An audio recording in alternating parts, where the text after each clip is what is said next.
Managing your opportunities and keeping your pipelines clean and organized is key to ensuring their relevancy. However, deleting opportunities individually is inefficient, so we're glad to introduce bulk deletion to your opportunities. Let's check how to use it. Go to the opportunities, hover over the opportunities you wish to delete, and check the box next to them. Click the Delete option, indicated by a trash can icon.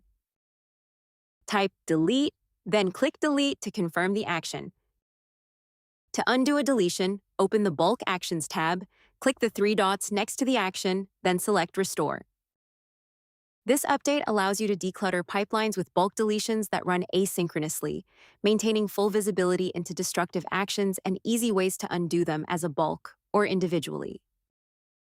Clean up large volumes of stale or invalid opportunities in seconds, confidently decluttering pipelines without fear of permanent data loss, thanks to the audit-friendly tracking, explicit confirmation, and 60-day recovery window. We hope you enjoy it.